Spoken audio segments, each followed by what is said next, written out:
Good evening. Welcome to Thai PBS English News Service. I'm Supachan Klinsawan. Starting off tonight with the situation of the flood. Despite the decrease in the flood levels in southern provinces, some communities located along Trang River in Trang Province are still struggling with the flooding, while continuous heavy rain in the north is causing severe flooding in many areas, especially in Sukhothai Province.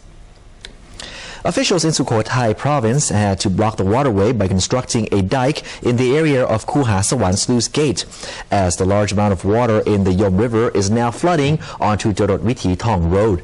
Some 40 families in Yangsai district of Sukhothai Province have had to evacuate to safer ground. Chakrin Pienwong, Sukhothai governor, has conducted a bird's eye survey of the area by helicopter and ordered the local irrigation department to open the floodgate at Klong Hok and Ban Ha Sapan Chan Sluice gates to speed up water drainage, which is hoped it will prevent the water from encroaching onto the city area. The rice farmers in Bangrakam district of Phitsanulok province are now trying to finish their harvest early before the large amount of water from Sukhothai province floods their paddy fields. Some rice farms have already been damaged. People in Nakhon Sawan province who live along the Yom and Nan rivers stated to repair their boats in preparation for floods, while soldiers in the northern province of Chiang Rai province are now working on dredging the canals. Bandit Inta, Director General of the local irrigation department, conducted a field survey to estimate the amount of water in the Yom River, and he expects that the water will flood into Bangrakam district tonight. Meanwhile, in the south, the flood situation in Trang province is not yet easing up. Local residents who live close to the Trang River have had to evacuate and live on the road instead. Additionally, in Nakhon Ratchasima province, the construction of a water diversion system at Lam Dakong Basin is now about 70% complete. Once finished, it will divert water into the Lam Dakong Basin and into other natural water resources, as well as to force the water to flow away from the city area. This project is one of the flood prevention plans in Nakhon Ratchasima province, which is intended to give local residents confidence that the severe flooding of last year will not hit the province this year. The cabinet approved the terms of reference for businesses to seek partnership in constructing water management systems nationwide. Meanwhile, the Prime Minister directed the Interior Ministry to speed up solving the problem of issuing compensation to flood victims. At the cabinet meeting today, Prime Minister Yingluck Shinawatra expressed her concerns over the problem of issuing compensation to flood-affected households, which has been criticizing as unjust.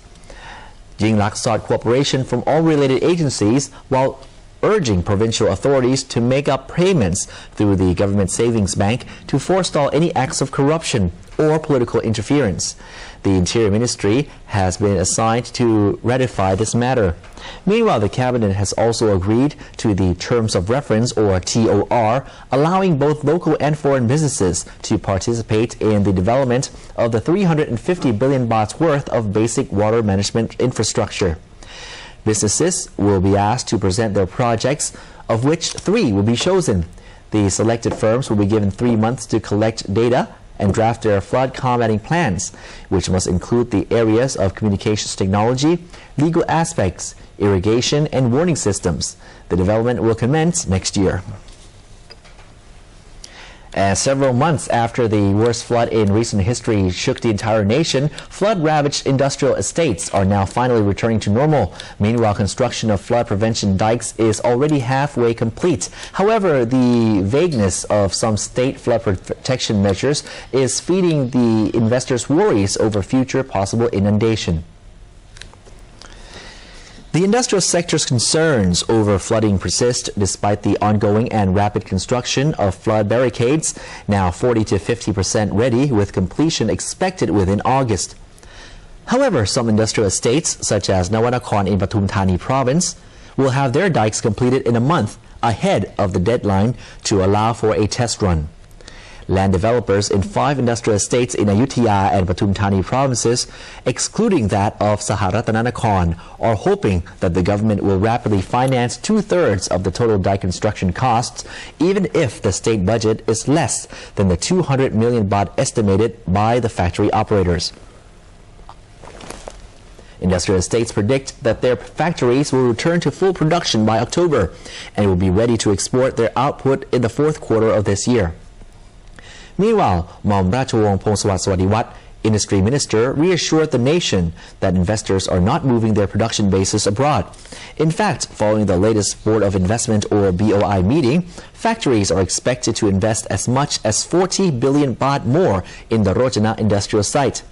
Still, factory operators are urgently seeking a reliable flood warning system which can provide alerts in at least 7 days in advance of flooding, leaving enough time to relocate machinery, production and labor. After government MPs and pro-government senators could not get enough votes at the joint parliamentary meeting today, the debates on the Charter Amendment Bill and controversial reconciliation bills will be dropped from the meeting. 322 votes was the magic number needed in Parliament to enable the House Speaker to move forward with the deliberation on the controversial bills. Only 4 supporters short, the 318 MPs and senators voting for the debates were insufficient to carry the motion. Opposition MPs are claiming that the 4 national reconciliation bills will bring fugitive and former PM Thaksin Shinawatra home as a free man, while the Constitution Court has asked Parliament to wait for the court's final verdict on whether or not the amendment process is within the law before debating it further. The government-supported Charter Amendment draft bill says the Constitution Drafting Committee will be responsible for the amendment, whereas the law says only MPs and senators have this legislative power. Apisit Wechachiwa, opposition leader, says Thailand is lucky that there was insufficient support for the bills to move them on today. Meanwhile, Prime Minister Yingluck Shinawatra agreed that if the reconciliation bills and the Charter Amendment would bring more trouble to Thais, it would be better to shelve them for a while. However, Gokyaw Pikuntong, a core red shirt leader and Pheu Thai MP, was outraged by the U-turn by the government and House Speaker. The general meeting of Parliament will end on the 19th of this month. And the Deep South Compensation Committee will now increase the payout for those injured and families of those killed in the Restrictive South since 2004. The Southern Border Provinces Administration Center, or SBPAC, will be responsible for the payments. Families of those who died will be compensated to the tune of 500,000 baht, a 5-fold increase from the original amount of 100,000 baht. Those disabled by the unrest will also receive 500,000 baht, increased from the original rate of 80,000 baht. State officials who lost their lives while trying to prevent the southern violence and locals who can prove that they were abducted, had their human rights violated, or were tortured by state officials will receive an extra 7 million baht compensation. Casualties of the ongoing 8-year-long southern unrest will all be paid within the next 3 years. The Pollution Control Department has discovered heavy contamination in several bodies of water, including ground and surface water in Kaeng Khoi district of Saraburi province. The pollution may have caused villagers, particularly children and the elderly, to fall sick. Students of Wat Nong Nam Kieo School in Kaeng Khoi district of Saraburi province are continuing to use water from the artisan well, which the Pollution Control Department says has been contaminated beyond safety standards. In fact, these contaminants, including lead, manganese, mercury, and nickel, have been detected since 2003. However, even with the installation of water filters by local authorities, students in the area still cannot completely avoid exposure to contaminated water from the artisan well. This is because other bodies of water in the community are also polluted. The contaminated water is thought to have caused villagers to fall sick as they suffer from an accumulation of contaminants in their bodies. Last year, one of the victims was hospitalized with a tumor and was removed near her neck. The National Police Chief has ordered a halt to the selection process for new police after a shocking discovery of widespread cheating in the test rooms. Police General Piyapan Damapong ordered the halt to this year's police selection test indefinitely after police found a network of scammers sending the correct answers to their clients who are competing to become police officers. A spokesperson for the police claims the discovery of this ring led to the confiscation of over 10 million baht. The suspects now arrested are accusing of helping their clients get into other educational institutions as well. The Internal Affairs Office is checking to see if there are any low-ranking police officers concerned in this matter, as reported earlier. In the past 4 days of the Euro 2012 football tournament, 360 gamblers have been arrested with some 2 million baht confiscated. The bookies and their betting slips will likely lead to more arrests. A special anti-gambling task force raided another football pitch following a tip-off that the people who gather there are online bookies. 446 betting slips were found showing at least 700,000 baht in circulation. The owner of the football ground has not yet been arrested. Only the staff have so far been charged with supporting a venue for gambling.